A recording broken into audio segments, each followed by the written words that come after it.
The National Children's and Youth Law Centre, in conjunction with the Australian Catholic University, have created a series of videos to assist students and young people to understand their rights and responsibilities as a tenant.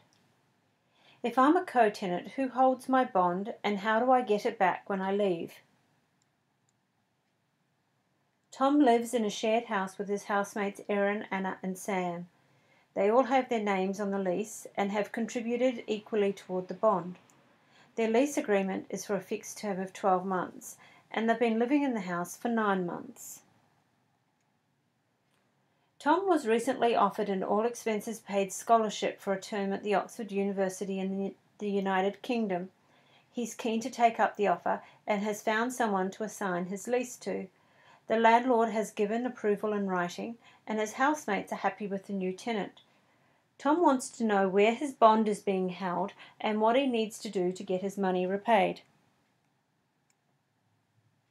Different states have different laws about getting a refund on your bond, but the principles are the same. If Tom isn't sure of the requirements in his particular state, he can ask his landlord or real estate agent what he needs to do. When Tom and his housemates first signed the lease agreement, they would have all paid money towards the bond. A bond is usually equal to 4 weeks' rent and is a guarantee for the landlord in case there is any damage to the property or unpaid rent. After the landlord receives the bond, the law says that they have to lodge it with the rental bond board in their state. Tom and his housemates should have been sent a receipt from the rental bond board to show that their bond money had been received and was now being held on behalf of the landlord. Since there is only one rental bond for each lease, it can usually only be paid out when the lease is over and everyone has left the property. You can't get the bond back just because one person moves out. If Tom moves out and wants his bond back, the new co-tenant who takes Tom's place will need to pay bond money to Tom's housemates, and Tom can ask them to pay this bond money to him. Tom and the new co-tenant will then lodge a form with the rental bond board, transferring the name on the bond from Tom's name over to the new co-tenant.